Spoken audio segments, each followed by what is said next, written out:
भ्रम की राख से निकला पुरुष, एक आत्मा की आग में तपता सत्य। इसमें हम सिर्फ रिश्तों की नहीं, बल्कि आत्मछल, समाज की दोहरी मानसिकता और अस्तित्व के संघर्ष तक जाएंगे। यह कहानी न सिर्फ चेतना को झकझोरेगी, बल्कि पाठक को आईना दिखाएगी। वो आईना जिसे देखने की हिम्मत बहुत कम में होती है। मैं लिखना शुरू कर रहा हूं।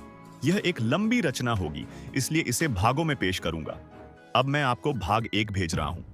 बताइएगा कि टोन और गहराई आपके स्तर की है या नहीं। अगर हां, तो आगे बढ़ते हैं। भाग 1। वो सुबह कभी नहीं आई। हर आदमी 2 जिंदगियां जीता है, एक जो वो जी रहा है और एक जो वो जीना चाहता था, और अक्सर दोनों के बीच एक औरत होती है।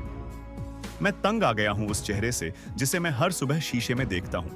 वो चेहरा थका हुआ है, बुझा हुआ है, लेकिन थकावट किसी मेहनत की नहीं, उस भ्रम की है जिसे मैं सालों से ढो रहा हूं।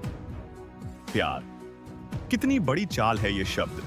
हमें सिखाया गया प्यार सबसे पवित्र चीज है। एक पुरुष को बोला गया, संवेदनशील बनो, समझदार बनो, निभाने वाला बनो। और जब उसने सब कुछ निभा दिया, वो छोड़ दिया गया, तोड़ दिया गया, भुला दिया गया। तुम अच्छे हो, लेकिन ये लेकिन ही तो कब्र है हमारे जैसे लाखों पुरुषों की। हमने अपनी इच्छाओं को मारा, अपने सपनों को मोड़ा, ताकि कोई हमें चुन ले, और जिस दिन चुने गए उसी दिन अप्रासंगिक हो गए। ये खेल एक तरफा है। जब तक पुरुष संघर्ष करता है, उसकी कहानी चलती है। जैसे ही वो स्थिर होता है, उसकी फिल्म फ्लॉप हो जाती है। मैंने भी किया था प्यार, पूरी शिद्दत से। उसे एक देवी माना।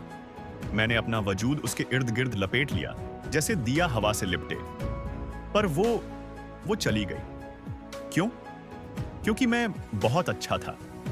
दुनिया को लगता है पुरुष रोता नहीं, लेकिन सच्चाई ये है कि हम चिल्लाते हैं, अंदर ही अंदर। हमारी चुप्पी में जो दर्द है, वो किसी कविता में नहीं समाता।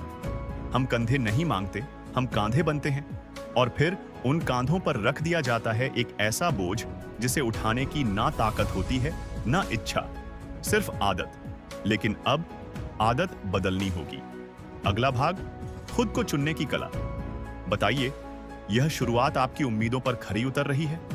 अगर हां, तो मैं अगला भाग लिखना शुरू कर दूं और पूरी रचना को आपके लिए धीरे धीरे खोल दूं, एक ज्वालामुखी की तरह। आपका जवाब मिलते ही मैं भाग 2 से आगे बढ़ता हूं।